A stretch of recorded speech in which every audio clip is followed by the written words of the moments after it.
This is Kirk Lyons, and this is the rolling edition of All Things Confederate. We've got a good bit of the SLRC staff in the car today. We're just driving through Dripping Springs, Texas, and on our way to Austin to issue a challenge to Representative Garnet Coleman of the Texas State House of Representatives, who said that he would be glad to debate our archaic and backward views on Confederate issues. And he was one of the 12 legislators that signed a letter asking the Texas Historical Commission to reject the application of the Texas Division Sons of Confederate Veterans for a historical marker in front of the Texas Supreme Court building that would tell the story of how all the modern office buildings in downtown, all the state office buildings in downtown Austin came to be built. And what happened is Representative Bill Daniel and Governor Allen Shivers back in the early 50s realized that there was a lot of excess money in the Confederate pension fund, and so they proposed a constitutional amendment to the Texas Constitution to transfer the money from the Confederate pension fund, since most of the veterans and widows by that time were dead and they had more than enough money to cover their needs, transfer this money from the pension fund to a state building fund. That was put on the ballot in 1953 or 4, and it passed overwhelmingly. And the constitutional amendment said that the first building built would be dedicated to Texans who served the Confederacy. And the first building built was the Texas Supreme Court building. Well, all the Texas Division Sons of Confederate Veterans wanted to do was just tell the story. Tell how did all these buildings come from? Were they just, wrapped up out of pixie dust? No. It was a political process, and it's a good story of how the Confederate Pension Fund was used to create the building fund. And that's all the division wanted to do, is tell the story on a historical marker. And Bill Daniel, who later became governor of Guam under JFK, always thought it important, so he's called Governor Bill, wanted to tell that story with a historical marker so people understand why is the Texas Supreme Court building considered a memorial to Texans who served the Confederacy. So we applied for the historical marker, and apparently someone in the Black Legislative Caucus got wind of it, and they threw a conniption fit about it, went behind the Texas Division's back, went straight to the Texas Historical Commission, and told them to kill that application. And the Texas Historical Commission, not being known for its fortitude or courage, decided that rather than get involved in a controversy, they found a procedural reason to just throw the Texas Division's application in the trash. Unfortunately for them, their legal reasoning was unsound, and they actually erroneously came to the conclusion that the marker was being asked to be put in a place where there was no jurisdiction to put it. And unfortunately for them, we actually had the documentation of that the historical marker application of the Texas Division was for a spot that's absolutely allowed by law, and the Texas Historical Commission's rejection of the SCV's application is completely groundless, except that they don't want to have to deal with the controversy of these 12 legislators playing the race card. So Garnet Coleman wrote a rather indignant letter to me. We made an open records request under Texas law to find out what was all the nonsense going on behind the scenes that nobody bothered to tell us about. And we got about 1,400 pages of documentation. And the letter from Garnet Coleman, who's a black legislator from Houston, basically said he looks forward to the opportunity of debating our archaic and backward views.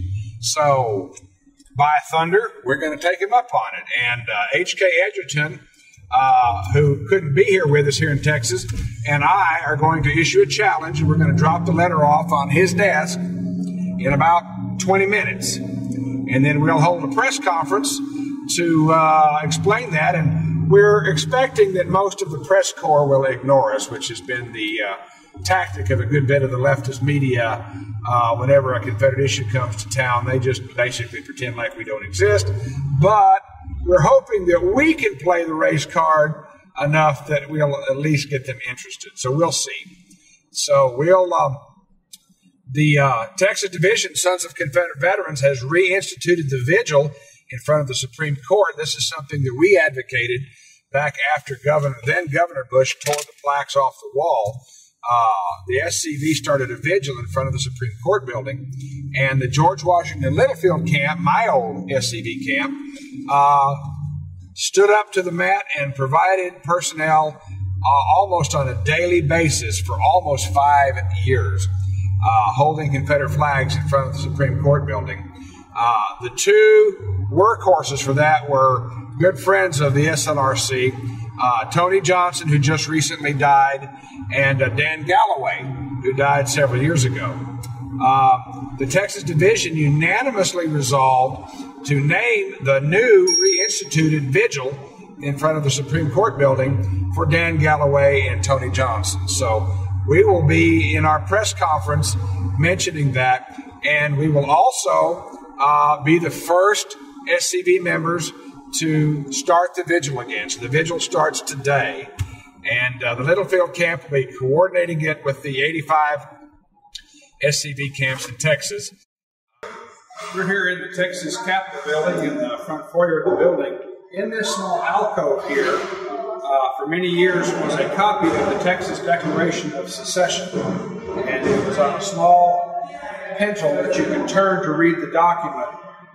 As you can see now, that has been removed. There's now a water fountain, part of the purge of political correctness that has removed a lot of the Confederate ephemera from the Capitol complex. And as you can see now behind us, in its place is a memorial to African Americans who were in the Texas legislature during Reconstruction.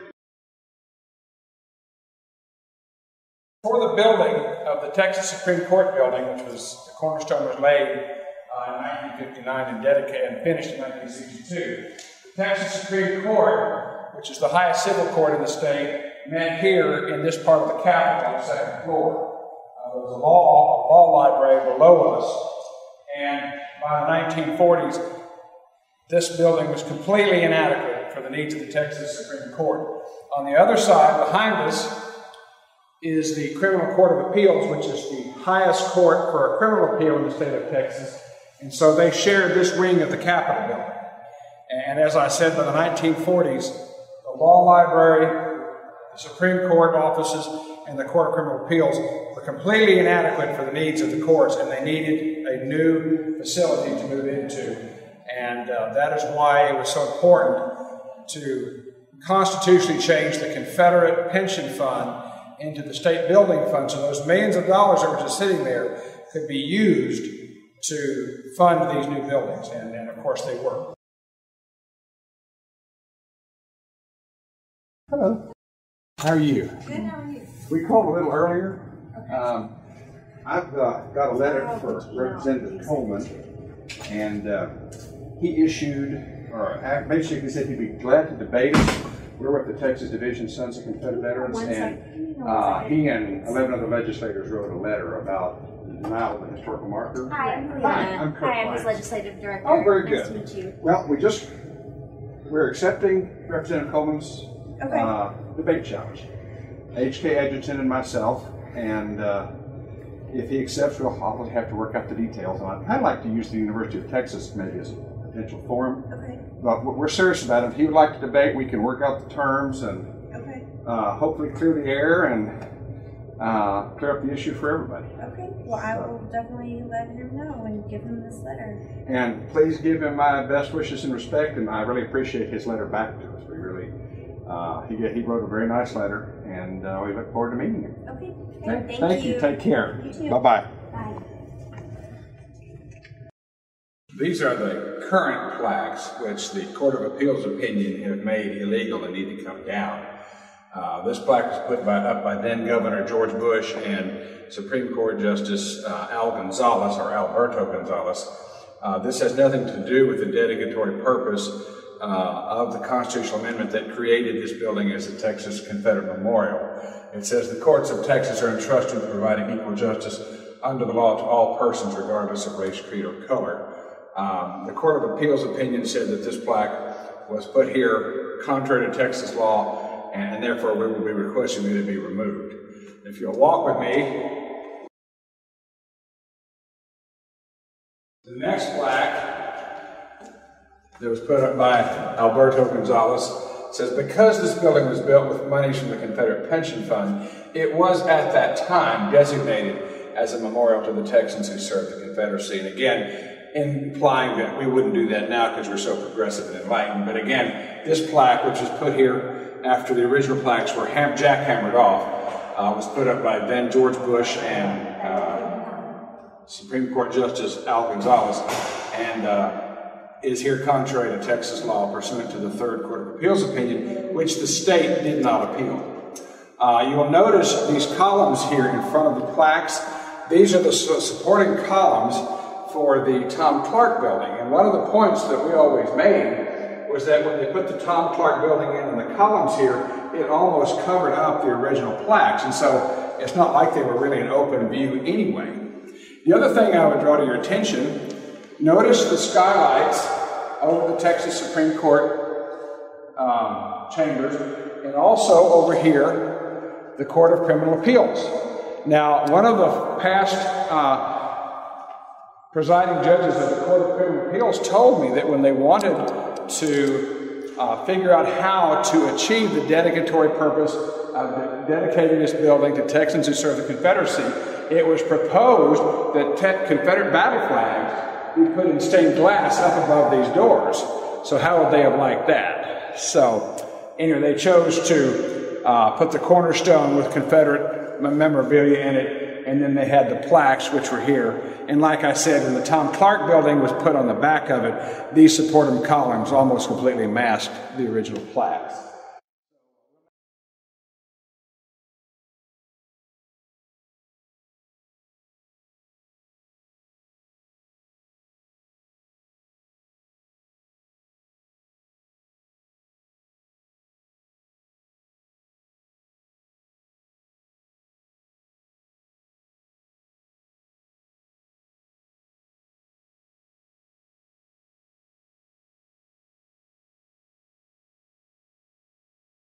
Good afternoon, ladies and gentlemen. I am Kirk D. Lyons. I am the Chief Trial Counsel of the Southern Legal Resource Center. I am the attorney for the Texas Division Sons of Confederate Veterans.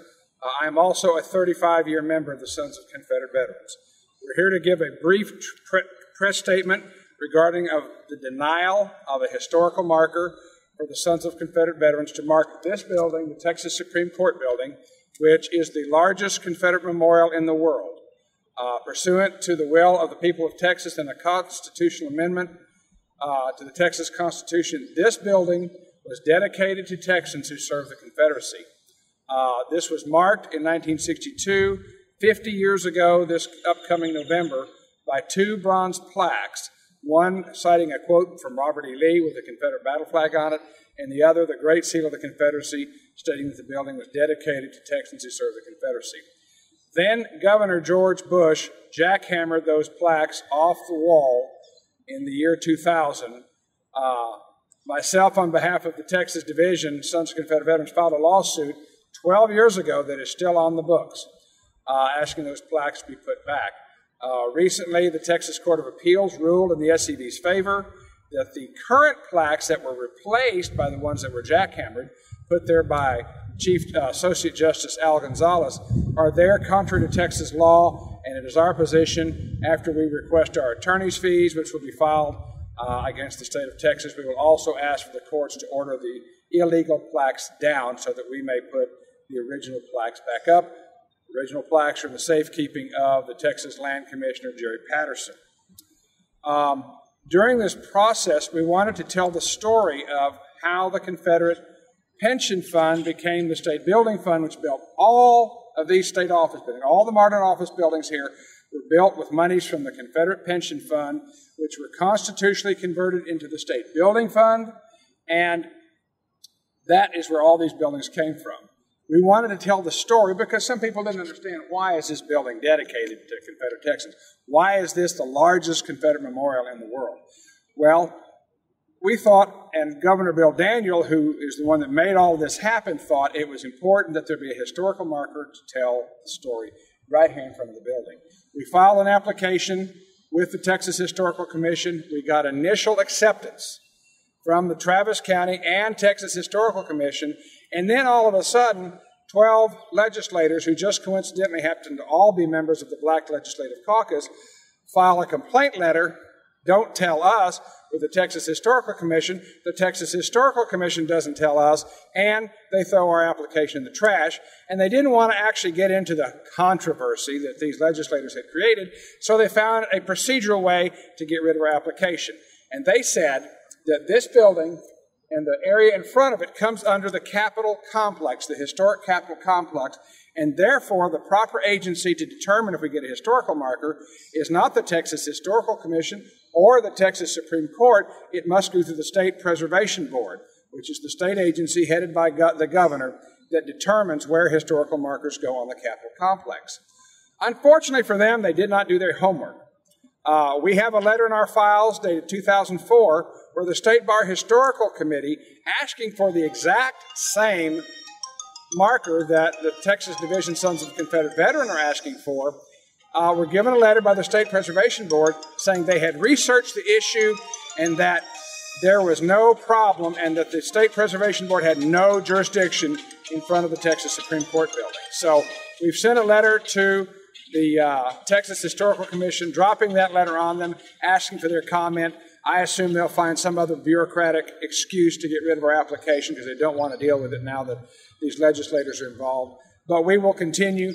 We filed a Texas Open Records Act so we could find out what was really going on while they were not talking to us and while they were throwing our application in the trash. And we got some responses from the black legislators that had opposed the Texas Division's application. One of them was from Representative Garnet Coleman, who is a state representative in Houston, and he sent the following letter that I would like to quote from. Dear Mr. Lyons, this letter is in response to your Texas Public Information Act request. Information is provided responsive to your request. In all honesty, I wish that I had more documents to provide. The actions and comments of you and groups like the Sons of Confederate Veterans are a perpetuation of hate. Paying homage to those that wanted to keep my ancestors as property sickens me to my core, and I will continue to do everything in my power to stomp out your message. I welcome the opportunity to debate your archaic and backward views. I look forward to the day when your group is but an embarrassing footnote in our state's history. If you'd like to discuss this matter further, contact me. Well, today, about an hour and a half ago, the SLRC staff delivered a letter to Representative Coleman's office challenging him to a debate. The debaters on our side will be H.K. Edgerton, my good friend and black Confederate activist, who marched 1,600 miles to Texas from North Carolina carrying a Confederate flag, and myself. The letter says the following. This is to respond to your response to my public information request. I filed the application for the Texas Supreme Court historical marker on behalf of the Texas Division Sons of Confederate Veterans. The marker, which the Texas Historical Commission rejected on erroneous legal grounds, would have told the story of how almost all modern state office buildings in downtown Austin were built from monies constitutionally converted from the Confederate Pension Fund into the Texas State Building Fund.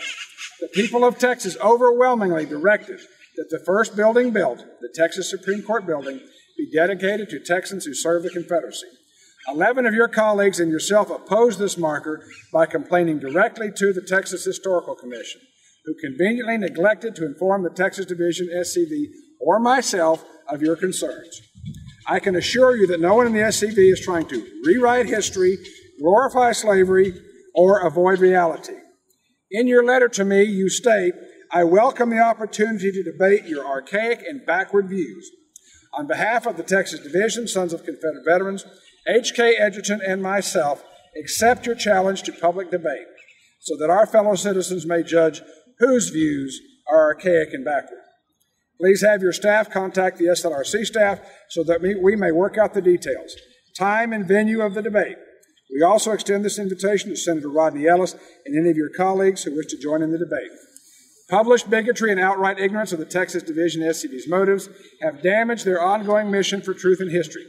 Let us clear the air once and for all on the heritage issues important to all Texans. We look forward to the debate. Sincerely yours for Historical Truth and Liberty, Kirk D. Lyons, Chief Trial Counsel. This letter was delivered to the offices of Representative Coleman, right before lunch today, and we look forward to his response, and we'll, of course, work out the different things that will be needed to get ready for the debate. From 2000 to 2005, the George Washington Littlefield Camp, of which I was the founder, and the Texas Division Sons of Confederate Veterans maintained a vigil right here in front of the Supreme Court building after the plaques were taken down.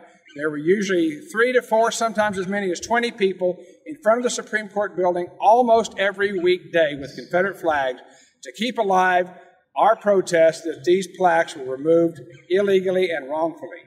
The plaque vigil ended in 2005, and 2 of the architects of that vigil, who were here most every weekday at noon, was Dan Galloway, who was a member of the Littlefield Camp, and Tony Johnson, recently deceased, was also a member of the Littlefield Camp. They were here almost every weekday and some weekends. Tony recently died. The Texas Division SCV is firmly behind the vigil and the restoration of the plaques, and they passed a resolution at their convention in Victoria, Texas, dedicating the vigil and naming it in honor of Dan Galloway and Tony Johnson for their service to the vigil and the Texas Division SCV. So this is the first day of the vigil, and we'll have some flags out this afternoon for a short period of time to symbolically open the vigil of the Supreme Court building, and then starting each Saturday for 2 hours, we'll have people here from all over Texas to keep alive the protest that the Confederate memorial plaques were taken down illegally. And this building, the Texas Supreme Court building, is still dedicated to Texans who served the Confederacy, and is the largest Confederate memorial in the world. Friends, you have seen the results of our trip to Texas and the activities we had there, issuing the challenge to Representative Coleman and our press conference in front of the Supreme Court building. Very successful in that regard. As of this date, and today is the 15th of June, we have not received a reply from Representative Coleman in our challenge to a debate. If we have to, we'll debate an empty chair.